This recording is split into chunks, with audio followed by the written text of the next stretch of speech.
I still remember now, I can see that there were vehicles to the right of me fully stopped, but yet in my right ear I heard this woman's voice saying, "You shouldn't be here."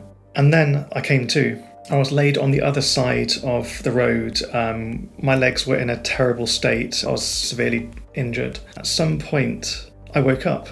And it's a feeling that I can't quite forget. I was stood in the hallway of the hospital. I remembered immediately that my legs weren't hurting anymore and I was standing, but something about it was slightly off. There's a slight opaqueness to this reality. It's almost like I could feel the molecules of the walls around me, like I could see all the details from different points of view. That's when my gut began to go, okay, something's not right here. And it's almost like a fight or flight feeling began to kick in. I needed to get out of there. But the moment I even had that thought, it was like I was sucked into something, almost like a vortex of sort, like a black hole maybe, where I saw almost a visual representation of a paradox, like time folding in on itself. And the moment we entered that first corridor, I began to realise that's the place for my dream.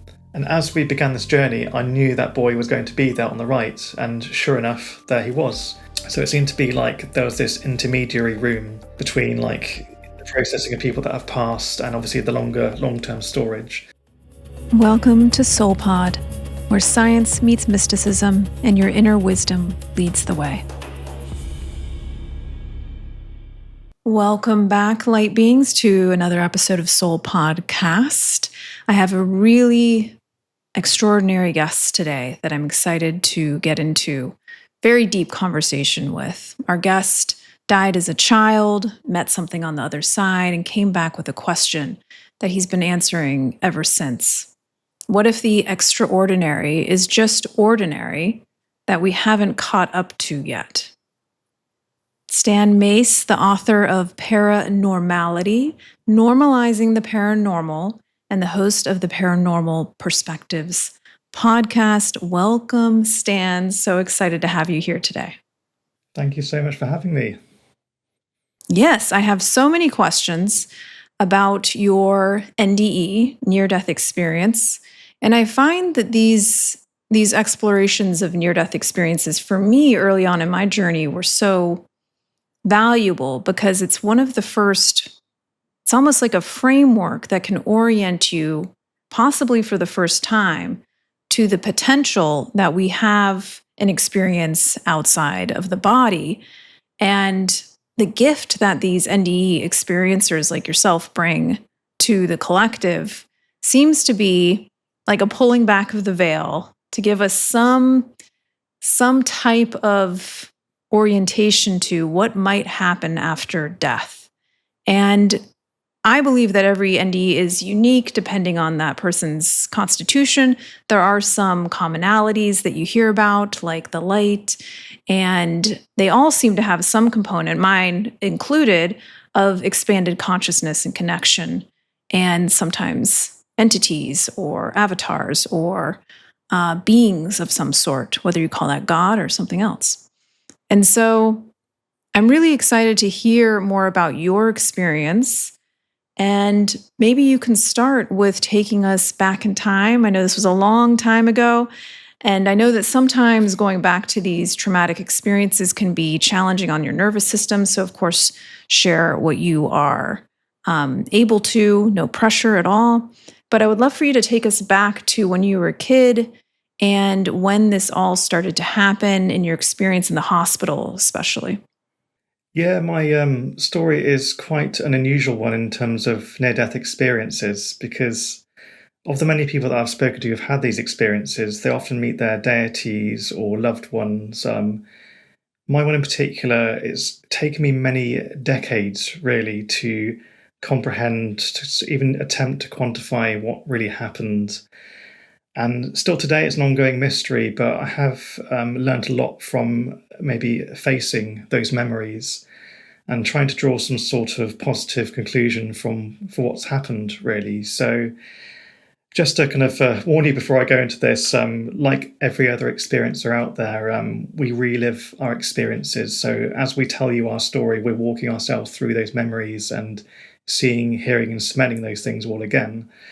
And it's taken me a lot of preparation to prepare my body to get it to a certain stage where I'm able to tell these stories without it being so overwhelming. And Also, so I can delve into those memories to maybe almost work as an internal archaeologist, really, to pick away at those memories and try to gather some sort of learnings from them. So that's why I'm here today, really, to share with you my experience and open up that conversation about what is consciousness and what is really out there and why did these things happen.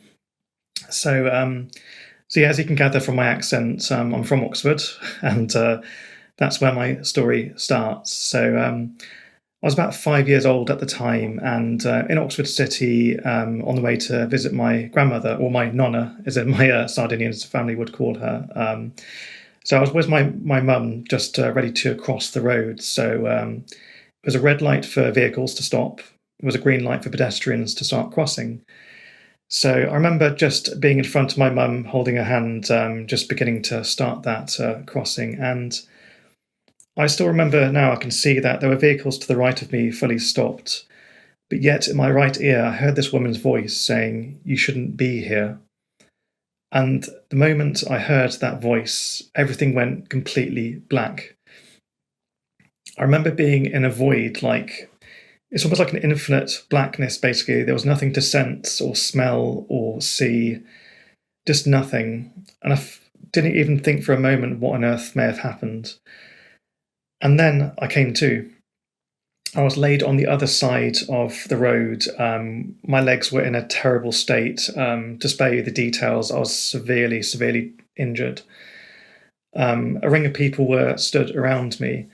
And my understanding what happened was a vehicle in a hurry, Mr. Important really, decided to overtake all the parked vehicles and shoot straight across the crossing and hit me head on. And thankfully only just narrowly missed my mother by just millimeters. So it sounds horrible, but in a way I'm glad it didn't hit her, because me as a younger kid, I was more flexible and I could have a chance to heal. But either way, yeah, I was hit, and apparently the driver tried to flee the scene, was luckily apprehended by the people nearby, pulled from his vehicle, as apparently as he decided to accelerate further, dragging me further on the ground. This is what happened before I then woke up, you see. So obviously this man may have had maybe an adrenal response, not thinking straight, fight or flight. But either way, choices are choices. But yeah, I remember waking up on the other side and being in the most severe pain, and it's a pain that's never really left me. And I'm really lucky to be a father today to two very lovely young children, and I am so grateful every day that they haven't experienced that. Hopefully they never will, because that's a pain that I will never forget for as long as I live, and no child should ever have to suffer that, really. So, yeah, I was rushed to the John Ratcliffe Hospital, which is a well-known hospital in Oxford. I remember the bus, excuse me, sorry, not the bus, the ambulance journey being quite bad. Well, I'm basically, like my curious. legs were like noodles. Yeah, I have a question for you before we get into the next Sure, yeah, go part for of it it. here. I'm curious, when you heard that woman's voice that you weren't supposed to be here. When I heard that part of your story, I was kind of curious. What do you think that was, and who do you think that was?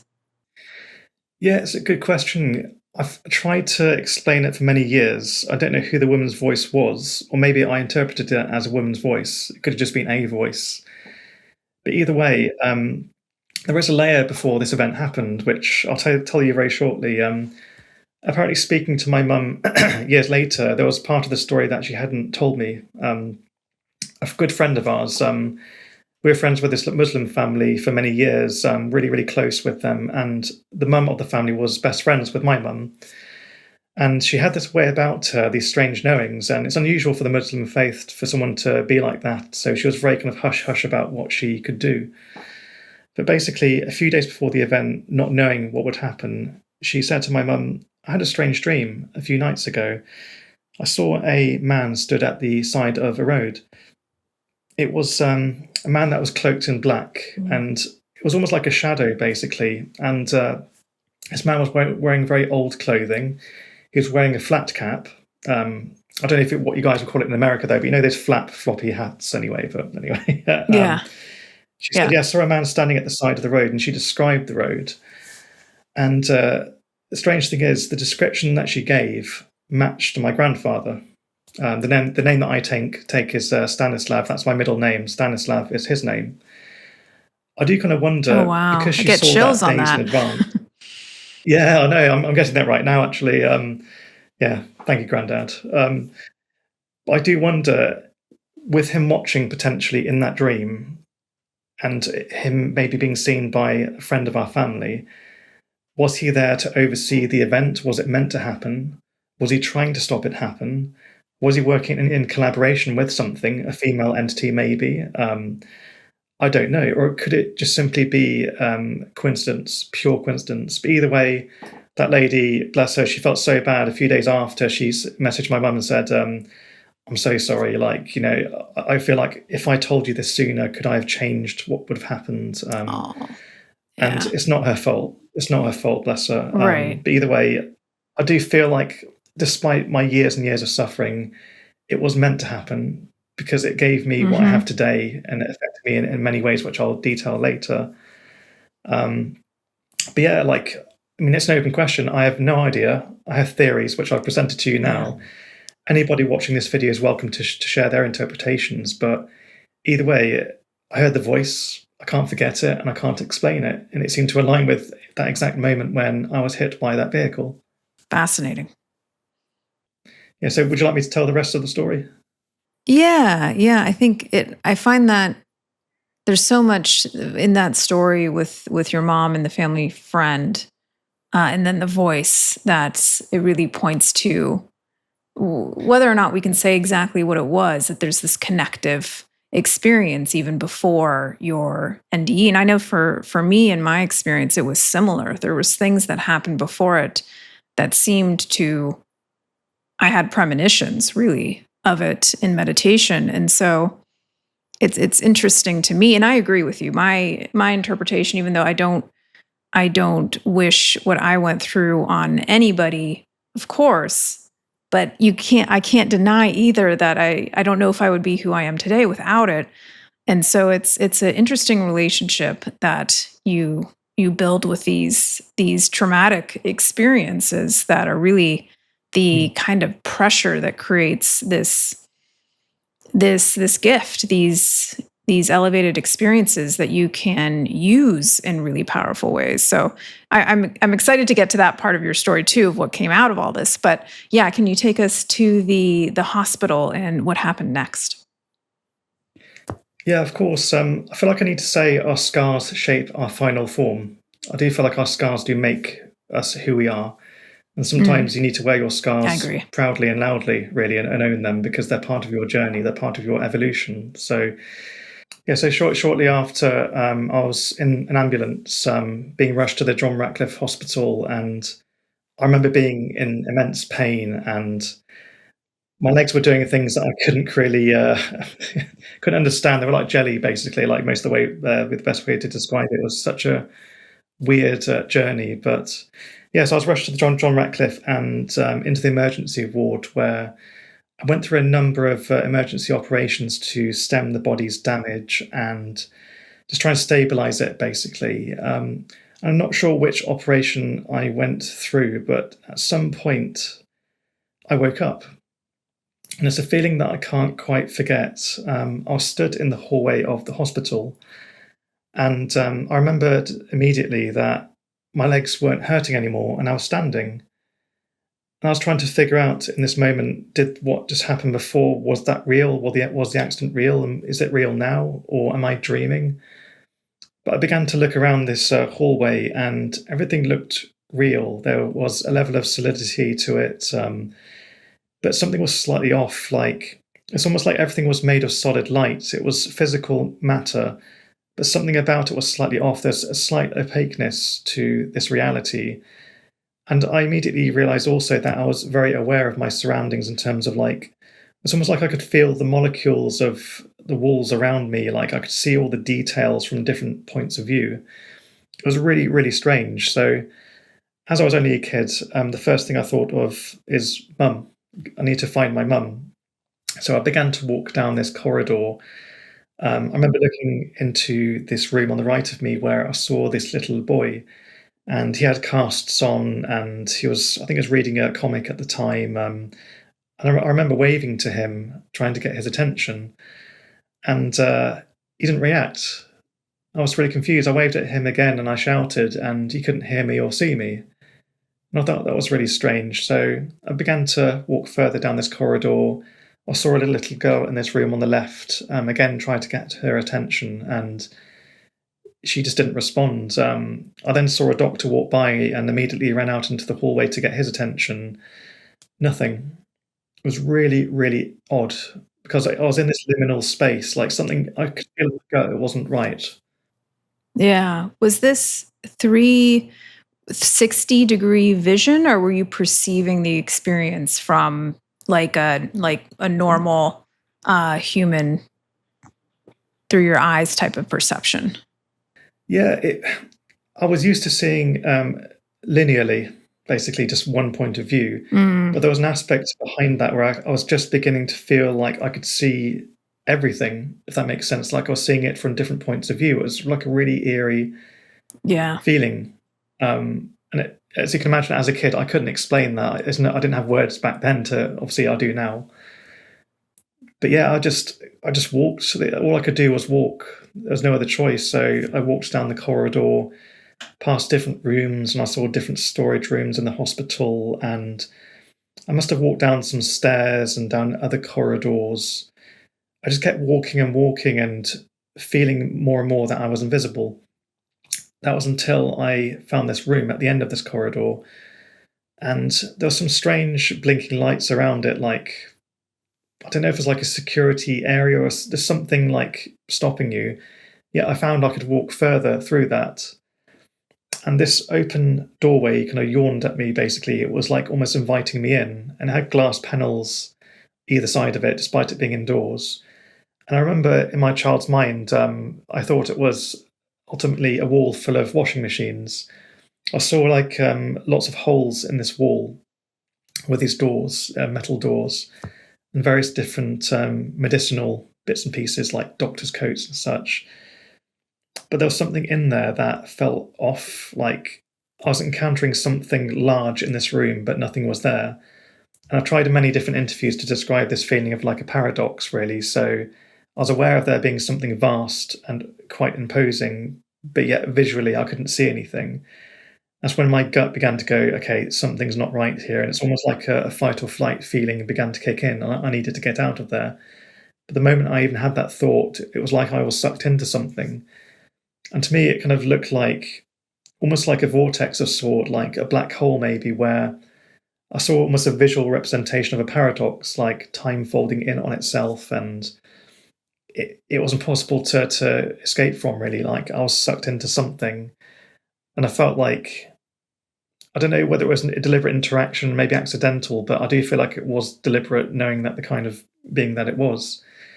I seemed to connect to it, and I was catapulted into this, I don't know, universal view where I kind of felt like everything was connected. Like I began to see more of this being as I was transported out of this little room. And it was like it was at the central thread of the universe. It was linked into everything. Like I'm thinking about Norse mythology, like the world tree, basically. It's almost like it was the world tree in itself, connected to all realities. And that was an overwhelming feeling for a little kid, because I was used to living in a linear life. All of a sudden, it was like the infinite was opened to me.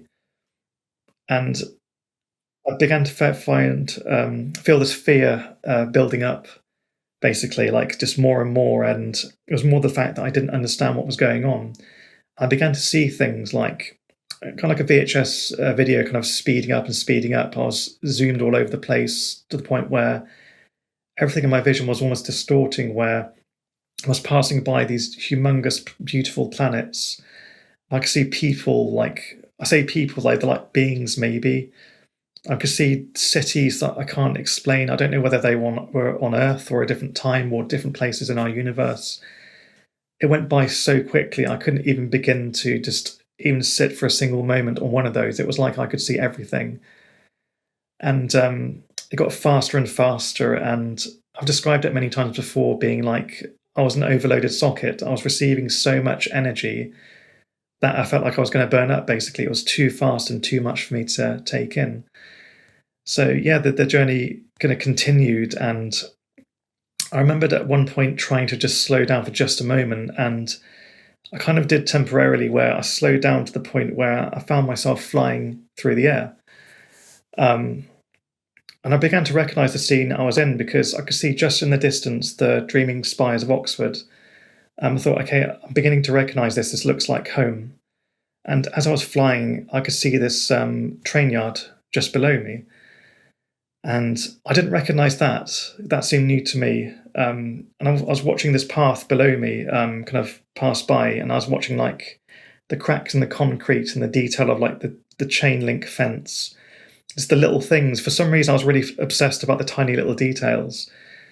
And this bridge kind of went over this train yard, and I saw these very strange steps going down. And there was like a second bridge that went over this big lake. And as I arrived at the lake, I began to lower and just land upon the concrete surface. And again, at that moment, I felt like I could feel every molecule in the water that was around me. And that's a weird feeling in itself. What I noticed was there was a group of teenagers there. And it seemed to be just as I landed, one of them turned to look directly at me. We met face to face for that moment, and this person jumped back. That was the first time where I felt like maybe they can see me. Maybe something is happening here. So maybe I'm beginning to find my way back home, maybe. Because at that moment we locked eyes and this person jumped, I was pulled back to the hospital, thus catapulted at ridiculous speeds, back towards where this entity was. And it continued this download of showing me all these different places. And the speed only increased more and more and more and more and more. And the weirdest thing is, as we connected, I began to get some sort of an understanding of what it was. And there's a specific phrase that's always been in my mind is, there is no I and me, there is only we and us. And it's this understanding that this thing might be linked to all of us. We may be linked to it. It may be part of our greater consciousness, maybe. And the download got so fast, I was frightened. Like I needed to escape. I needed just to leave. And there's nothing I could do. I was powerless in amongst this, almost a tornado of information, of data. And all I could do was scream for my mum. I remember just like wailing in amongst the clouds. And then like click of a finger, basically, I woke. I was actually awake in this world. And a couple of days had passed. And I remember my mum being to the left of me, like realizing I was beginning to wake up again. And my mum, bless her, mums are super mums sometimes. Like the hospital had no beds, not even a chair for her to sit on. She was sleeping on a pallet they gave her on the ground for those few nights. She refused to leave my side until I woke up again. And she's amazing. She got a few splinters through that anyway, laughably, bless her. But yeah, I remember just seeing her face, thinking, I'm home. And so yeah, I realised that my legs were in casts. Like I had metal sticking through my bones to kind of pull them together, and I had like one leg was suspended with these wires just dangling as I was obviously beginning that healing process. So I couldn't physically have walked the entire hospital, which is just one weird thing. That's where when I began to think, okay, that thing that happened, maybe it was a dream. That was all I knew back then. The weird thing is when this so-called dream begins to connect to reality, and this is where I pose the question, what is consciousness? Because I do believe I was able to survive without my body, without my vessel, so to speak. So a few weeks went by, and this was a few weeks of so much more pain, of course, various different wrappings being removed and reinserted and stitches and just, yeah, not fun really. And this really sweet nurse, a few weeks later when I was doing a bit better, my leg wasn't attached to this wire system anymore. I could sort of move about, sort of. She said, how about, okay, well, you've been really good the last few weeks. Would you like to go on a ride? I said, what do you mean a ride? And she said, look, she pulled this wheelchair over. She said, look, jump in this. We'll go on a tour. And she was trying to give me some hope, because for a little kid to endure such pain over so much time, it feels hopeless. You don't think about God. You don't think about anything other than purely the pain that you were in. And I'm sorry that I emphasize it so much, though, but there's a reason for this. So this nurse, bless her, like, I don't know how she did it, though. She was very strong, but she was able to lift me up and wheel all my holdings into the wheelchair, and started to take me on this tour of the hospital. So we went down the start of the first corridor, and the moment we entered that first corridor, I began to realize that's the place for my dream. And it's almost like seeing an image overlaid on top of another image. It's like you see this full alignment in your memory. And as we began this journey, I knew that boy was going to be there on the right. And sure enough, there he was. I waved at him and he waved back. And that moment I began to think, I waved at you yesterday. Why didn't you say hello? Like, it was a bit rude, kind of thing. It was almost like that kind of going in my mind. Keep in mind, my mind was working very differently after that experience, though. So I wasn't really thinking like a normal 5-year-old, quite frankly. So yeah, I began to kind of go further along and saw different details aligning with the memory that I had, like certain cracks in the walls and posters. This is the first time that I'd physically been in this hallway. So this is in this life the first memory, yet I already knew. Sure enough, of course, that little girl was there. I saw the doctor as well that I tried to get the attention of. They saw me when I waved. We went further down the corridor and I began to tell the nurse, actually, can we go this way? Can we go that way?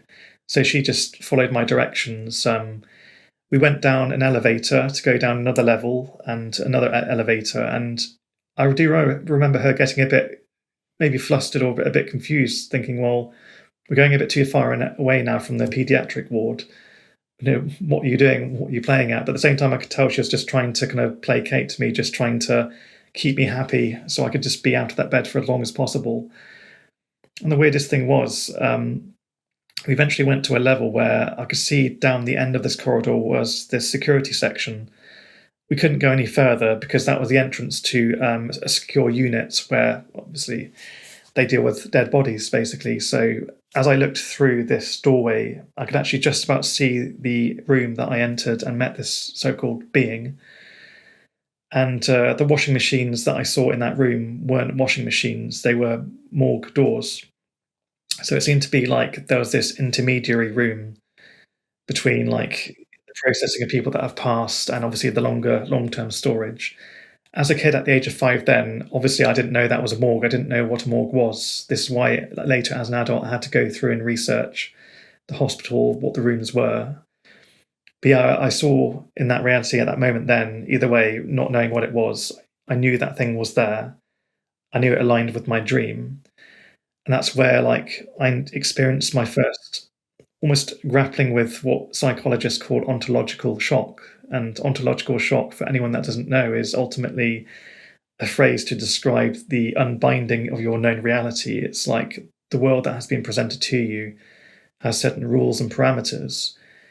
When you encounter something that completely goes against that, it almost cancels itself out. You no longer have reason for being or reason for understanding what you are and what you're here for. And I just remember that feeling of fear again. I screamed the house down, really. Like, this poor nurse was just there trying to help me out, but I couldn't stop screaming because nothing made sense. It contended with my known reality. I realized for the first time ever that my body is just a body. My consciousness is an entirely separate thing that can survive without my body. And that's something I will never forget to the day I die in this life anyway. It's extraordinary now, and I know how incredible that is. As a kid then, like, you can't compute. You can't. And yeah, so my time in the hospital kind of peeled back the layers of reality as time went by. So I began to think this thing was more real than a dream. I was curious. I think especially if people haven't experienced out of body, that how to explain the difference between that and a dream, because there's a dream-like component to it potentially. But it's, as you just said, it's more real than a dream, I think is also the case. So I was curious about that, how you draw the distinction between a dream-like experience and an out-of-body experience. Yeah, that's a good question. So ultimately, it's the empirical view of, okay, I had a dream, but that dream came true. So I dreamt about essentially, yeah, I dreamt about the layout of the hospital. I explored the hospital. And then later in my waking world, I saw it aligned perfectly. I saw the people in my dreams. I saw the rooms all in order, the very intricate details of that walkthrough later aligned with reality. So that's where I kind of draw my observation from, the fact that it seems to be not a dream, but an actual conscious experience. And also with that, I contend with the idea, okay, well, to be conscious, I was also taught that consciousness is in the body. So for us to be consciously aware of something, you must visit it in your body. But my body wasn't there. And that's the kind of the crux of everything. That's where my whole story begins to unravel. Do you mind if I share like kind of what happened after that? It's not a fun part. Yeah, sure. Yeah, so I'm only saying now because I had to prepare myself for this bit though, because it's horrible. Yeah. So basically, as the weeks went by, I was still mulling over what happened in that so-called dream where I walked the corridors. And suddenly I woke up one evening. It was quite dark in this dimly lit pediatric ward, so the other kids were asleep. I could see the nurses at the nurse station just under like a dimly lit light. It was quite quiet. I felt something at the end of my bed put pressure on my feet.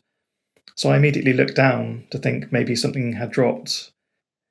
And I remember this horrible image that I can't forget.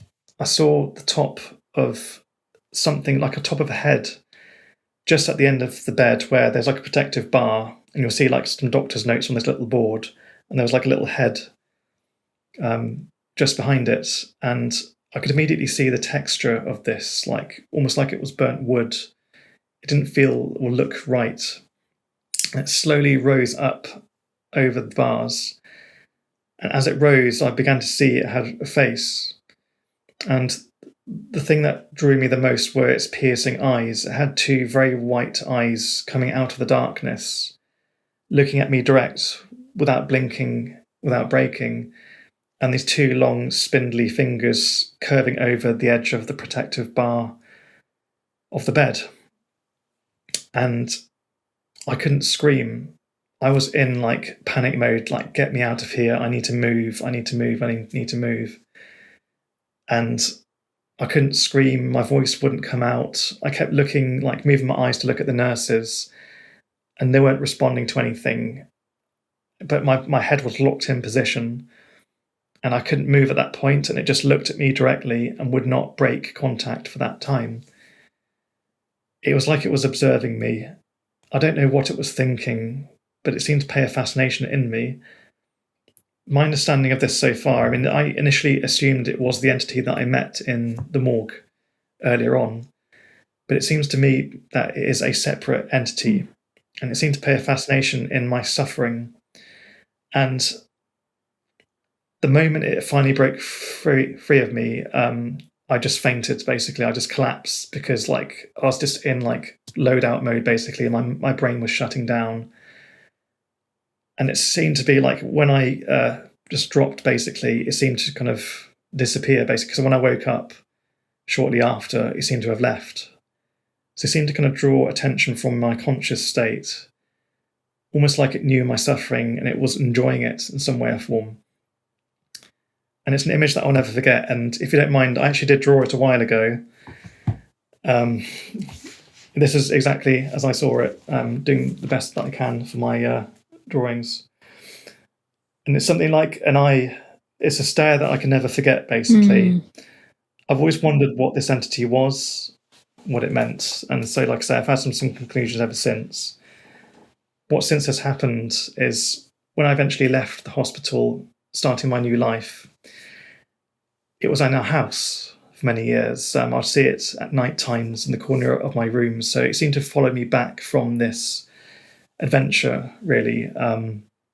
I do kind of wonder, is it a manifestation of the passing souls, the pain of people in the hospital? Could it have become conscious through that?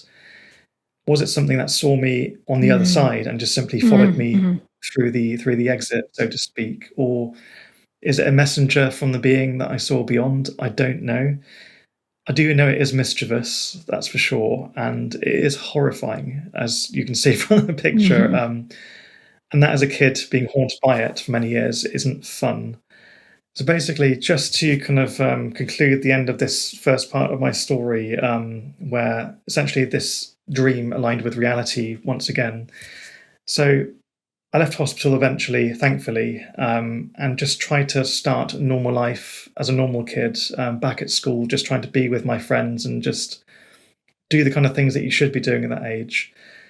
And what I try to do is over time assign that memory to just almost not exist, really, just not address it in any way, shape, or form, because I just couldn't measure it, I couldn't explain it to anybody, and it completely contended with the religion I was part of at the time, really. So yeah, I'll say about 3 or 4 years later, so a few years have passed, I was older, I was with my friend.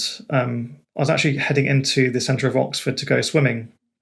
And so there are these outdoor pools called Hinksey pools. And for anyone that knows Oxford well, like, it's terrible for traffic.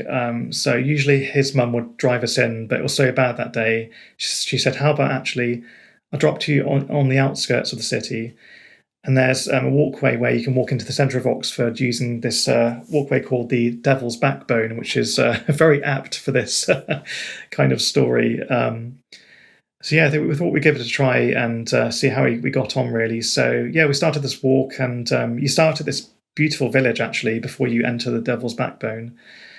And yeah, sure enough, we followed this path, and it took us towards the city, which was great. So we're doing well for time. And that's where I noticed at the end of this path, I had this pulling feeling in my stomach. Like, I recognize this feeling, and it feels similar to when I met this entity out in the beyond. As I approached the start of these steps, concrete steps, I began to walk up, and I began to recognize parts of something I knew from before. And sure enough, there it was.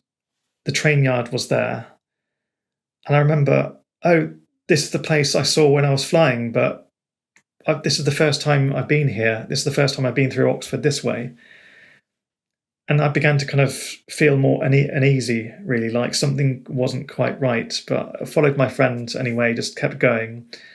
And towards the end of that bridge, there were the steps that I saw going down to a lower bridge that headed over to the big, beautiful lake just outside Oxford. And there it was, the dreaming spires I could see in the distance. I realised that that dream, once again, was there to haunt me many years later. There it was. I encountered that place for the first time without my physical body. All of the cracks, all the little details that made that bridge what it was, aside from the teenagers not being there, it aligned perfectly with that experience. And again, that shock sets in once again. I began screaming and shouting, and I didn't know what to do. Like, my poor friend, was he didn't have a clue what was going on. Obviously, thinking, I'm just taking you swimming. What's so bad? He didn't realise I was having a full-on panic attack, really, and that's when I began to feel the effects of PTSD from this experience, really. So I've had memories of the underneath of the car, the pain of the experience, just the entity that I met after that visited me in the hospital for the first time. It's kind of like when I visited that bridge for that time, the first time, it's like everything hit me all at once. It's that realization once again. All of those memories came flooding back. And that was the part of me just beginning to kind of start the whole journey of paranormality, really, because this fear stayed with me through much of my childhood until my teenage years, really. I didn't have anybody to speak to about that. Nobody could understand what on earth happened, because it completely contends with known physics of what consciousness truly is in terms of the way the brain works. And I know this links into your experience, Crystal, as well, though I know you kind of speak much about the whole kind of merging ultimately of science, biology, and these seemingly inexplicable events. So I'd love you to kind of measure my brain one day and try to explain how that could possibly happen. But either way, I knew at that point, okay, I was alive without the body. From this experience, this is like years later as I began to kind of break this apart and gain some understanding from it, is consciousness is a thing, it's an energy. And I now perceive my body from this experience as a vessel. Much as I've used the description for you before, Crystal, actually, it's if anybody likes to drive and they like a particular brand of car, say like they like their Ford vehicles, when you drive to work, for example, when you leave your Ford vehicle, everybody just doesn't call you Ford, do they? They call you Crystal, for example. It's the same with a body, basically. I see this as my Ford. I'm driving this to get from A to B to interact with this reality. When I leave this body, I'll no longer be Ford. I never was Ford in the first place. I was Stan, the energy known as Stan. So yeah, that's my best way of explaining that realization. The only issue is I was Catholic at the time, and this is nothing against the Catholic religion for anybody that does worship. I fully respect that. But I had to go back to church after this experience and this realization, and we were asked to pray to a certain deity, to follow certain saints and certain rules and regulations. And I still remember going to church and looking around, seeing all these beautiful people singing these beautiful hymns, telling these stories, thinking, there's something else out there. You're praying to this being, but there's so much more out there. There are others out there.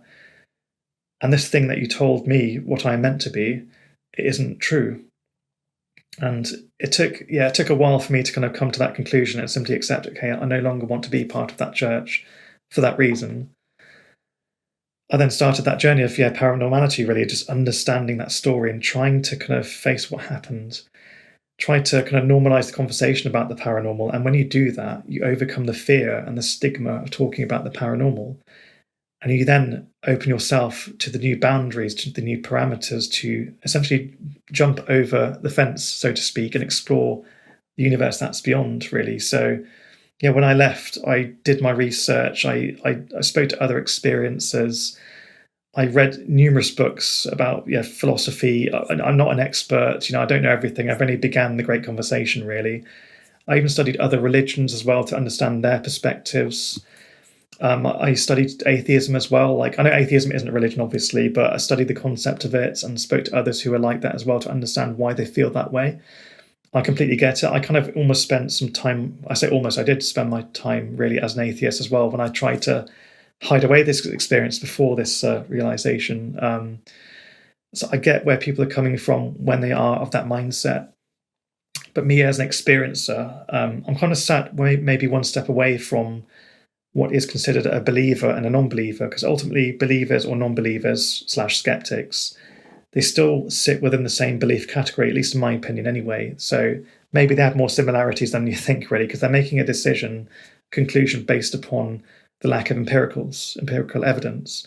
Experiences are the third state where, whether we like it or not, whether we want to accept it or not, we reluctantly have to kind of come to the conclusion, I saw something, I have empirical data, and I need to sit with that and make my conclusions, really. So if that's not an introduction, that's quite grand. I don't know what is. So hopefully that's not too much for your viewers and your listeners. But I really just want to drive home the fact that something awful happened. I met some awful things.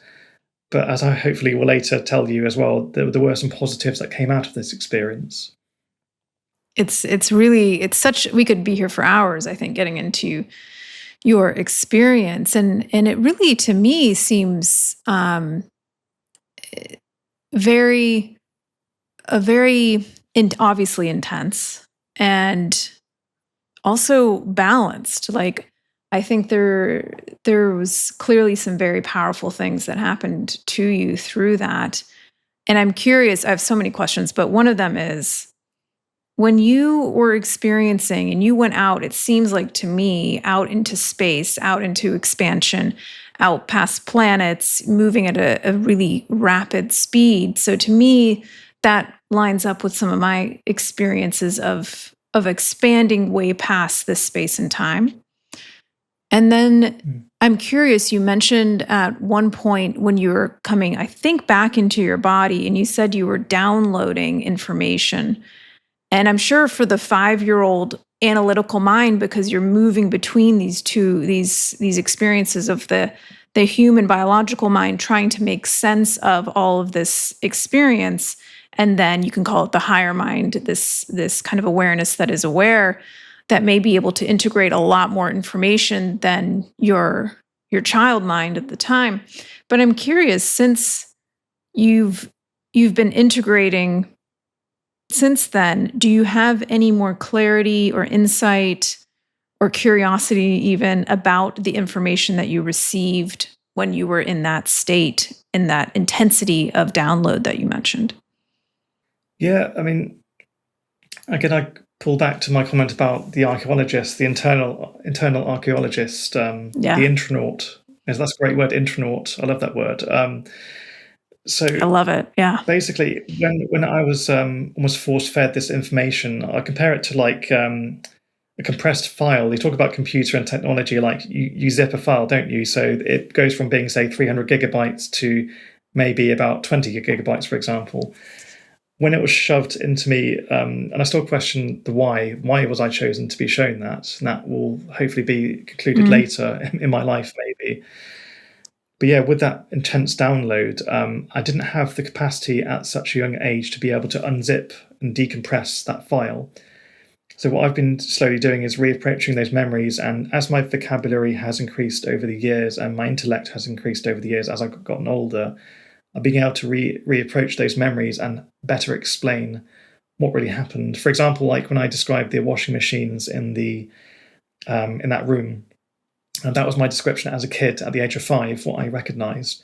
Later, when I reapproached that memory and did my research to know what I was looking at, I knew that was a morgue.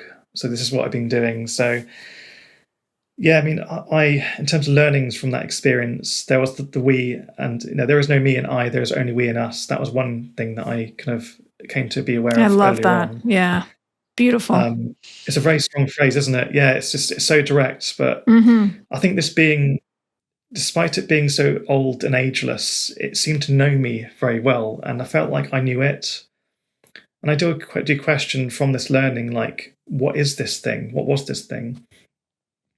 I've played around with the idea, could I have met myself? I know it sounds bizarre, but I played around with the idea that consciousness could be multi-level. So similar to like Harry Potter, like Mr. Voldemort has a Horcrux. He has various Horcruxes which store various parts of his soul. For him, it's immortality. For us, it seems to be kind of different levels, different frequencies that have different operational needs of spirit. Could it be that I happen to fall out of my body and meet my highest self and had a conversation with it, maybe? I've also played with the idea that, I'm not sure if I met God itself. I'm not sure if I believe in a God at the moment. I'm still debating with the idea of it, though, because I think God is a very human word. It's like when we call things magic that we don't understand. We call it God if we believe it's more powerful than us. And what about a God's God? What does that God pray to? And that God's God, and so on. So it's this level of comparison that I don't quite fully understand just yet. But either way, I knew that it was much more powerful than me, much more advanced and connected than me. So yeah, I played around with the idea that I just simply met something far more advanced in the evolutionary order, I suppose, out there in the beyond. And with that being said, why did it show me what it showed me? I still don't know. And that's what I'm trying to kind of uncover as the years go by. It has led me to write this book and start my own podcast where I speak to other people about these experiences. So in a way, it's kind of given me a gift in some way or form where I'm able to kind of gather knowledge from people and share that with the world to hopefully educate people about maybe another level of understanding. What also came of that, which I haven't mentioned yet as well, is when I came back from that experience, I was cognitively very different. I know I may sound a bit strange. My accent doesn't really help, but my wife has always said to me, I do talk in a very unusual way considering where I came from. Like, my accent is aligned with where I grew up, but I use very specific words and phrases that are not in time. They're completely like, well, where did that come from? And I don't know. They're just suddenly thrown into my head sometimes. I say really particular phrases. It's like, for example, like the other day I was writing, I'm working on my next book at the moment, And a phrase came into my head that I'd never heard before. And it was a really weird phrase, and it was the word crescendo unrelenting. What does that mean? I was playing around with this word for a good few hours, thinking like, are you just making up complete nonsense? What on earth are you on about, Stan? I googled it. Apparently, it's a term used in music. It's to describe a gradual, slowly increasing rise in music of power. Weirdly enough, it aligns perfectly with what I've been doing the last few years. I've been slowly kind of easing back into my power and gaining that understanding, and hopefully just sharing what I know with the world as I see it, and as I'm on that progressing journey. Where did that word come from? What, I could have maybe have seen it somewhere just by chance, just by eye, but my memory, my physical brain memory isn't that great. I mean, there are so many things I have to remember every day in terms of like the kids' schedules and work things and just everyday kind of, mortal stuff, basically. But yes, specific phrases come out of nowhere. So with that being said, yeah, I came back and my cognition was very different. I became like an artist overnight. I furiously drawed my way out of the hospital because I realized that the more I drew then, the more pain came out. And I had this extra level of thinking where I was just aware of particular feelings, like similar to like an empath, for example. And I'd gather data and I'd just have certain knowings as time goes by, which only added to the weirdness of me as a kid. Like I was dealing with PTSD at the time, and I had this extra level of something that made kids around me feel a bit uneasy. Like I'd say certain things which I didn't know at the time were aligning with things that they knew, and it put people off. So people did admittedly like keep back from me for a certain distance, I suppose, for the first few years, and I didn't mean to. And all I wanted was love when I was a kid. All I wanted was to feel what it feels like to be a normal human kid and just have that love and attention, have friends and just have fun and just almost forget about those experiences. But because I came back with this extra something, I mean, there's the trauma side of it, and I don't like that. That's not fun, but I'm using that as something to learn from and to own it. Like I mentioned at the start about owning your scars, basically, your scars make your form. With that kind of cognition, I'm trying to kind of make good use of it, really. So my brain is a bit hard work sometimes. It thinks too quickly. My mouth can't catch up half the time. So, I mean, I've had to retrain how to speak in the last couple of years just to do this podcast and these interviews. But with this kind of new skill set that I'm kind of reacquiring now, I'm beginning to outlet it and share in this story. So, so like I say, I came back with this cognition difference, this learning, these little learnings that I'm slowly uncovering over time. And I think also the third part of it is also just an understanding of humanity, really. I do get angry at people, like get angry at certain situations like we all do. But I have this extra level of maybe forgiveness, maybe understanding that, like, hey, well, you're being particularly challenging today, let's just say the least. But I know there's going to be a story behind you. I know there's so much more to this story than meets the eye. I'm not going to judge. I'm going to sit back and let you do your thing. And often, most of the time, the story reveals itself. So I have this way nowadays where I'm able to draw things out of people by having certain conversations. So if you've got something good to come out, it's going to come out. If you've got something bad to come out, it's going to come out. Either way, that's just part of my journey. So I mean, my story is quite complex. There's lots of layers to it, and that's just the beginning of it. But at least now I have the ability to tell that story, and hopefully it may be useful learning to your audience, really. I hope that answers your question. I do babble a lot, by the way. It does. I appreciate your dabbles deeply. I think it's, there's so much value here, and I really commend NDEers in general and yourself for sure. The courage that it takes to go through these experiences that are traumatic, physically, mentally, emotionally, and add on the spiritual consciousness phenomenon part of it, which, as you said, it rewrites your entire orientation to what this reality and life and who it is that you are. And that was certainly my experience in later in life. So I think it was in maybe some ways a little bit easier to integrate. And I just can't even imagine that the extensiveness of what you experienced at such a young age. But I think what you said resonated with me, which is that there was a purpose to it. There always is. And there's a big purpose to it. And you being able to tell your story, and especially to give people who haven't had that kind of experience, if you're looking for validation, I think that this is one of those stories that can give it to you, that you then can validate that hallway, that room, those people, these places, these experiences that were through consciousness first and through the physical second. And for people that need that, and not everybody does, I'm kind of like, personally, I'm like, that makes complete sense to me. Like I follow you completely. And but I think there's deep value in these experiences, and I'm so glad that you're sharing yours. I think it's just really phenomenal. And I think I have a feeling that as the years go on, it's going to continue to reveal itself to you in really powerful ways. And I wanted to go back to the dark entity, and take it or leave it. I can only speak from my own experiences, but just for the listeners, because I have had similar experiences to you in that way as well. And I've talked about it briefly on the podcast, maybe once or twice.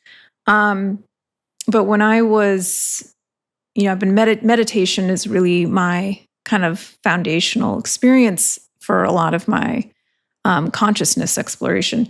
But I had a very long story. I'll try and make it short here, is come in contact with a entity that was transferred to me through someone else. And I knew it as soon as that person had mentioned something. And I was like, because I had already started to perceive, I call it disembodied consciousness or ghost, partial consciousness in this realm. And so I was getting used to that experience. This was years ago. But as I was awakening, I started to perceive also these dark entities. That's what I call them.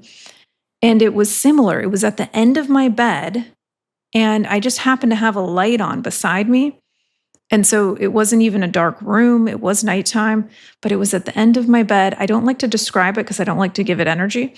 But it was like one of the things you would see in a scary movie, like the most terrifying, kind of like what you were describing. And it had tried with the person that it had come from, had gotten into their dream state, into the subconscious experience. And they had been able to some kind of wiggle free of it through that realm. But for me, for whatever reason, it couldn't get into my subconscious, so it was in the physical experience. And it evaporated into thin air. And I was like, did I just experience this? Like, this is out of a horror. It was so horrific. It almost made me, I think this is what helped me in that experience. It almost made me laugh a little bit, because I was like, seriously? Like, that's what I'm experiencing right now.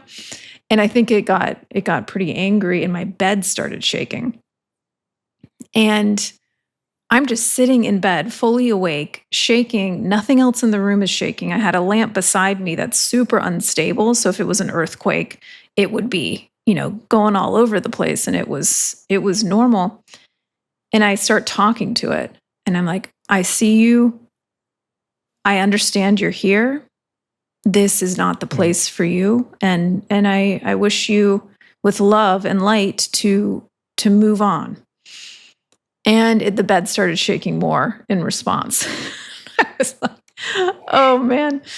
And I'll never forget it. But something came into me, and I was like, I'm not afraid of this thing.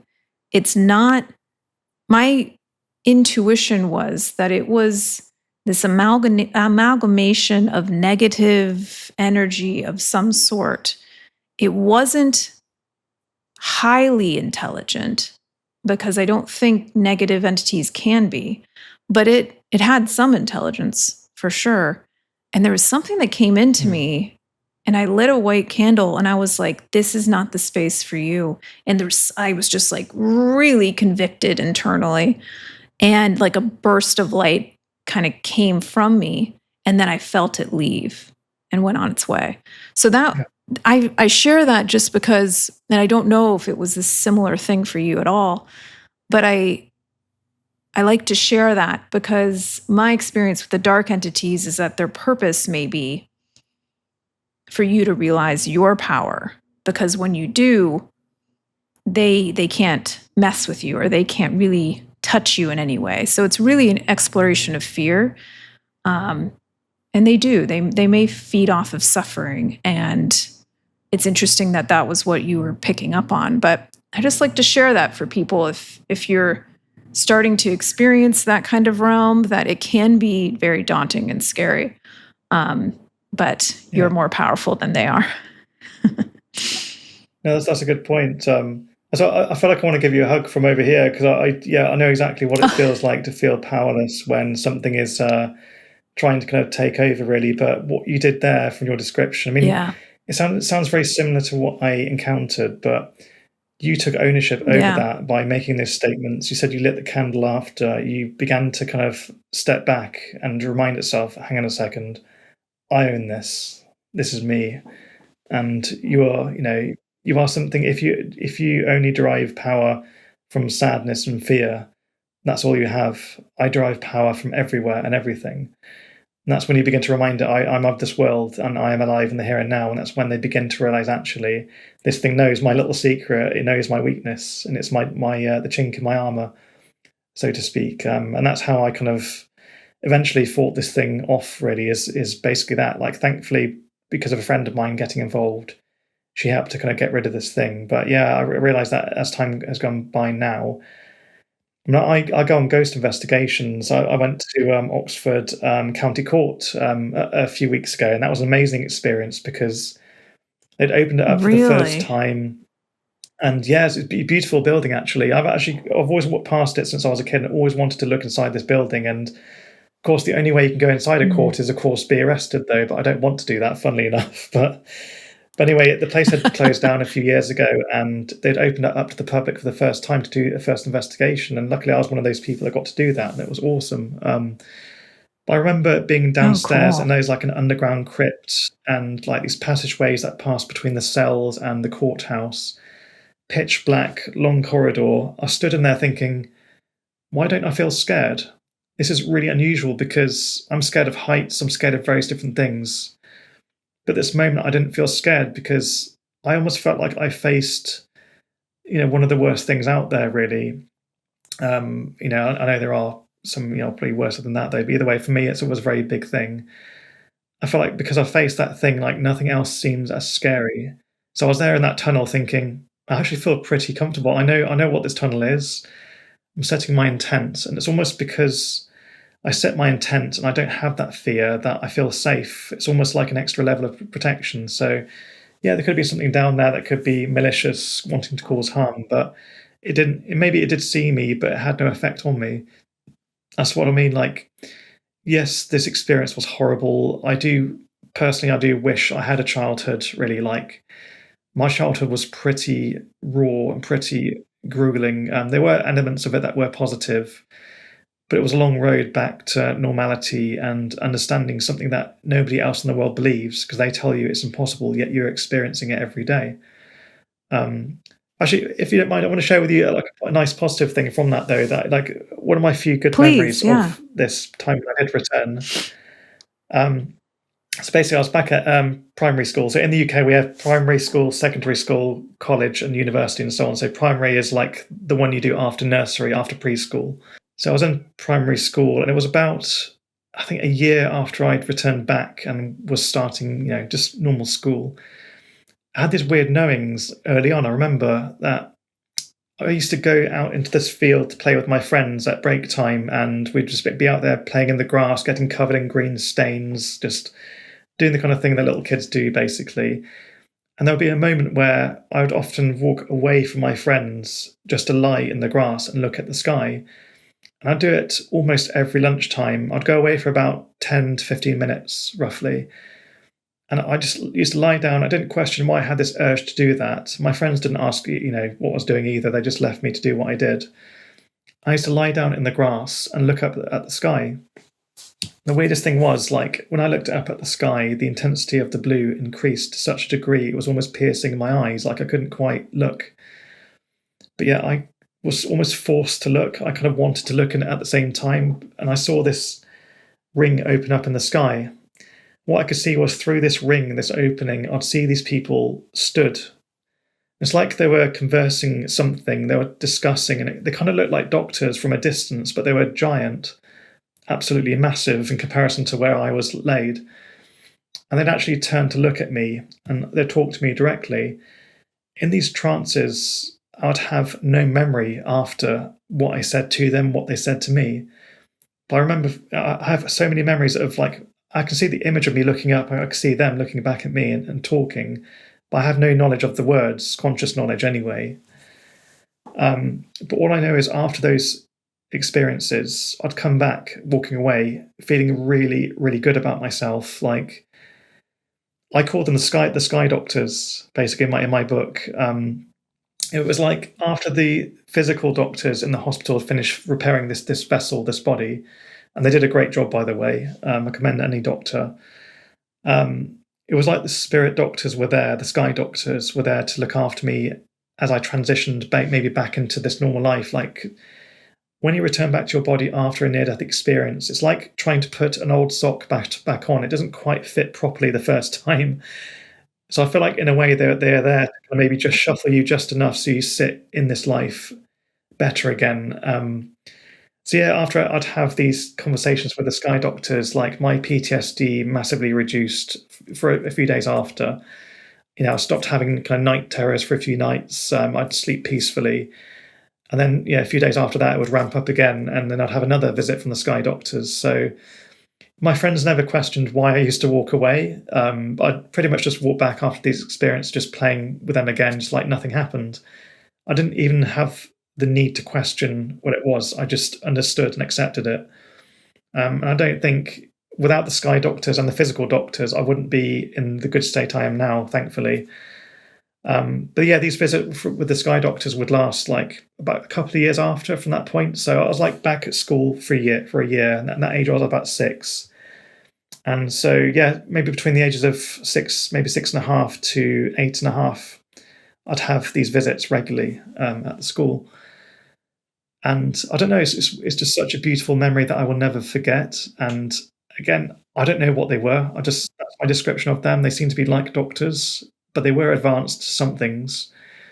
And I do feel like they were related to my falling outside of reality ultimately. I think they were just maybe checking in on me, making sure I'm okay, just doing a few, giving me my medicine, so to speak. But they're beautiful, though. They're absolutely beautiful. It's high vibration, and people tend to describe the feeling of like the love vibration in their near-death experiences, this love vibration. When I used to look at them, I felt love. I didn't know who they were, but I felt love. And that's it. Yeah, it's wonderful. Beautiful. I like that definition, advanced somethings. I think that's really quite a good term, actually. Helps us to leave the door open, ultimately. Yeah, advanced somethings. Yeah, I like it. I'm supposed to be from Oxford. My vocabulary is supposed to be really good, but that's the best I can do is advanced somethings. So I'm leaving it open. I like it. I think it's the perfect combination of words. And I have had some healing experiences spontaneously as well, and it's just fascinating. And I think that it seems like, as a near-death experiencer, that aperture of mind is just always kind of left a bit more open, is what I seem to be noticing with these stories. And so it's, I do think science, going back to what you mentioned before of the science of it all, I do think we're getting closer and closer to understanding how the brain is a receptor of the 0-point field or the quantum field or whatever it is you want to call it. But there is this field-based experience to existence. And the brain is, in my opinion, seems like it's both and, right? It's neuron firing experience. And there is this like aperture that can open and interact with this greater reality of which we're always a part. We're maybe just not perceiving it as such. And I think what happens in a near-death experience is that aperture just gets blown open in a way. And now you can't unsee what you've seen, right? That was my feeling, is you can't unsee what you've seen. It's always going to be a bit more open, or a lot more open than it was before. So thank you, Stan, for sharing so much of your story, yourself, your wisdom, with courage. I really appreciate it. We do have some rapid fire questions that we ask all of our guests. So are you ready? Yeah, absolutely. And you could question about the wisdom part of it, though, but I'll leave that up to your viewers to decide. Yeah. I believe you hold quite a bit of wisdom that you've shared with us here. Thank you. And I appreciate that. The first question is, what is one belief that you've held that you no longer hold? Separation. Separation is part of our tribalistic history. Humans, we developed communities a long time ago, and we saw ourselves as families, as groups and communities. And if we encountered other communities that would travel near to us as humanity increased, we instinctively maybe hated them because they weren't part of our group. And because we saw them as different, ultimately, that's the crux of it. Today, we have so many different forms of tribalism and things that are instilled in us by our cultures, by our belief systems, various different things, and just all excuses to hate another person, not knowing their experience, just literally dealing with things on face value. And it's a belief that I kind of had when I was younger, that I was of a certain religion, and I was nudged, maybe somewhat strongly nudged, I would say, to dislike people that didn't have the same beliefs as the beliefs we were taught, and just very limiting ways of advancing your intellect. You pretty much were intellectually stunted back then. So breaking apart those parameters and those surroundings that limit our perceptions and understanding of each other, you have love. You have this understanding that we are all one. I know we're not literally all one, though, but we all have a relative experience. We're all living in this life in a very limited body with very limited perceptions. We have various aches and pains. We all hurt. We all cry. We all laugh. We all have these different things that make us what we are. When we spend our time still arguing because of, I believe in this religion, you believe in that religion, I'm part of this country, you're part of this country, I controversially say there are no countries, there are no religions, the various different things that separate us, only us. We create those things, we create those barriers. So yeah, that's my conclusion. My learning is simply there are no barriers, we create them. And it's breaking apart that brings us together, and that brings love into the equation. We should all love and care about each other. I think that's wisdom right there, Stan. That's pretty beautiful. Thank you. The next question is, what is consciousness in your definition? That I could simply say, I don't know yet. I'll be honest with you. I don't have an absolute answer just yet. But I do know consciousness is not limited. It's not constrained to a singular location. I do know it can operate on multiple different levels. That's another empirical that I experienced through, obviously, the story that I told you.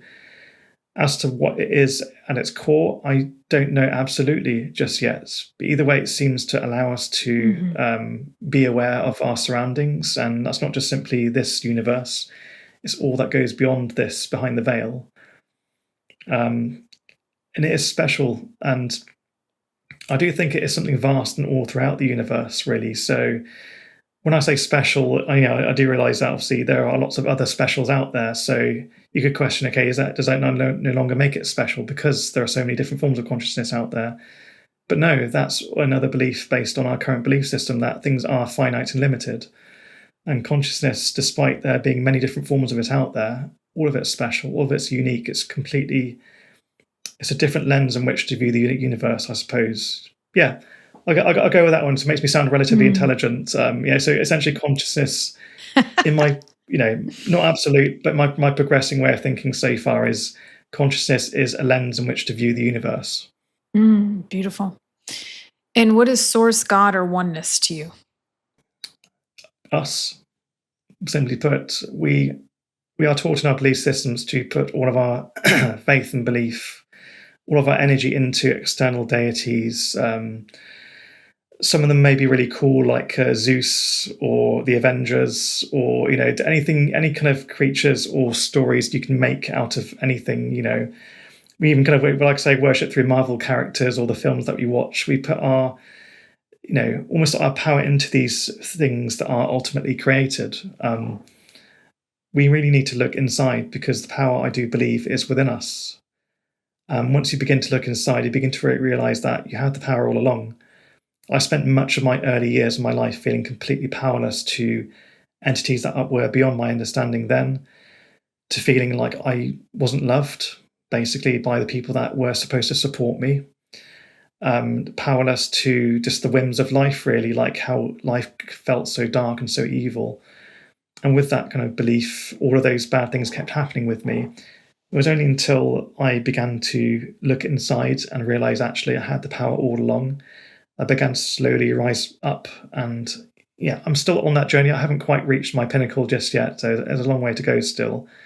But I began to realize actually I had the power all along. I know we are all essentially He-Man. So I used to love He-Man as a kid. I have the power. You do literally have the power, basically. It's just about unlocking it for yourself, within yourself. I agree. And if it's 100 years in the future on planet Earth, what do you hope for humanity? Better Wi-Fi, I'm hoping at the very least. But yeah, for humanity, I'm hoping that would be sorry. With humanity, so this is my coping mechanism. So when I deal with very emotional, very traumatic things, like humor gets me through, and that's a very British thing, I suppose. Like, you got to see the funny side sometimes. But yeah, a century from now for humanity, I'm hoping that we'd almost reached stage 1 in the Kardashev scale. So we stopped seeing ourselves as singular entities. Stopped seeing ourselves as separate entities and seeing ourselves as singular entities. As a planet, we should all be looking after and helping each other rather than fighting in amongst each other. So I'm hoping in 100 years' time, people will finally realize that what a lot of us already are beginning to realize now, that these separations are no longer needed and we're part of a greater something that's out there. We should all be exploring that greater something together, really. So yeah, so 100 years' time, I think better respect for each other and just connection and moving away from our tribalistic tendencies. It's all, our tribalistic mindset belongs in the past, back, comparing it to the cavemen of the day, basically. Like, that's how long and out of date this whole tribalistic mindset is. We should have evolved beyond that a long time ago. And I know it's a complicated world nowadays. It's not like it's a one-size-fits-all solution for all of our issues, but just at least starting by understanding what we really are, it completely brings an entirely new context to our human experience. I agree. And if people want to connect more deeply with you, Stan, how can they find you? Yeah, anyone's welcome to ask any questions. So I'll give you a link, Crystal, just to drop in the description somewhere below. So on there you can find about my book. It's called Paranormal Perspectives is the range of books it's part of. So the book itself is called Paranormality, Normalizing the Paranormal. So yeah, if you go to that page, basically, there's a little contact form on there. Feel free to ask me any questions. Like, I'm quite honest about my experiences. If you don't believe it, feel free to ask. If you're a skeptic about the kind of thing, it's okay. Like, because a lot of people have asked me, well, how can you remember so much at the age of 5? Well, you need to go through the experience. I know logically, and also you're taught that at the age of 5, you can't remember very much. I literally am living proof of the fact that you can. Unfortunately, there's a lot that I would rather forget, but I don't really have much of a choice in that, to be honest with you. So like I say, if you don't believe in it and you want to ask me some questions about it, please send me some questions. If you do, send me questions. Like I said, I'm happy to educate other people, because that's my goal, is really just breaking the barriers of this unknown world, really. And but also that's what's paranormality is about, really, because the word itself is split deliberately. It's paranormality, so parallel, and normality. So the word paranormal is a parallel to a defined reality. And I pose the question, who decided what was normal? What is normal? And once we break apart the word paranormal, we begin to kind of break apart that programming, and we begin to realize actually we're part of this great universe and we should be embracing it, learning from it, Removing the word paranormal removes fear. You remove fear, you open yourself to knowledge. And that's how we get to know ourselves, and that's how we evolve. And that's how we maybe reach our goals in the next 100 years or so. Beautiful. Thank you, Stan. Encourage you all to reach out with any questions. You can also drop questions in the comments on this podcast as well. Thank you, Stan, so much for sharing your journey with me and with our audience. I really appreciate you. Appreciate all of you light beings listening. And until next time.